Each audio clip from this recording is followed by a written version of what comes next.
Hello दोस्तों, YouTube channel पर आप लोगों का प्यार भरा नमस्कार है दोस्तों। और मैं आप लोग के बीच एक विवाह का गाना लेकर आ रही हूँ। अच्छा लगेगा तो शेयर करना, लाइक सब्सक्राइब करना, कमेंट बॉक्स में ज़रूर बताना। मचिया ही बैठेलिन रानी सुनए नायर मोतिया बरन डूर आसुरे लाला नवायर मोतिया बरन डूर आसुरे लाला नवा।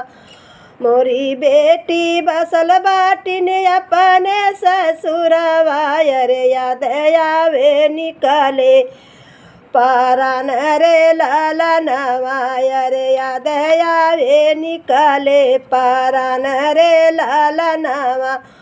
मचिया बैठी जनक समुझावयर सुना दाना अरज हमार रे लाला नवा। अरे सुना धाना अरज हमार रे लाला नवा। हम तही जब बेटी के ससुरवायर यानी लई बधियावा तुहर रे लाला नवा। अरे यानी लई बेटी तुहर रे लाला नवा। एक बने गईली दूसरे बने गईली अरे तीसरे में दशरथ दुआर रे लाला नवा। अरे तीसरे में दशरथ दुआर रे लाला नवा। आहू न मोर समधि बैठऊ पलंगिया अर कहू न अपनी कुशला तीरे लाला नवा। अरे कहू न अपनी हवाल रे लाला नवा।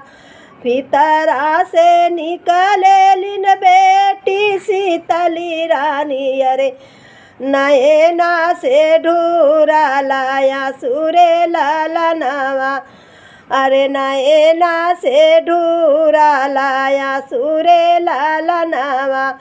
कई से के रहिया भूलाए मोरे बाबा अरे रहिया निहारी दिन रात रे लाला नवा। अरे रहिया निहारी दिन राति रे लाला नवा। एतना बचनी जब सुन जनक जी अर सीता से पूछ यार थाई रे लाला नवा। अरे सीता जी से पूछ यार थाई रे लाला नवा।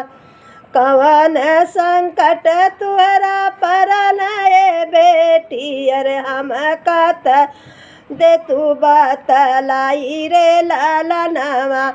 अरे हम कत दे तू बतलाई रे लाला नवा।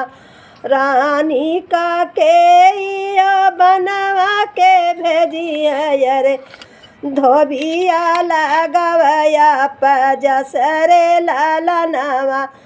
अरे धोबिया लगवया पजस रे लाला नवा। हम नाही रहब अवध नगरिया अरे हम तही जब बनवास रे लाला नवा। अरे हम तही जब बनवास रे लाला नवा।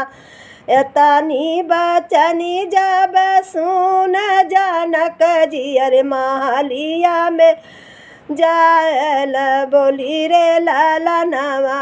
अरे झपाटी महलिया में जाए रे लाला नवा। अरे मोरे ही बेटी का कैदा विदैया अरे मोरे बेटी जयनाई हर रे लाला नवा। अरे मोर बेटी जयनाई हर रे लाला नवा।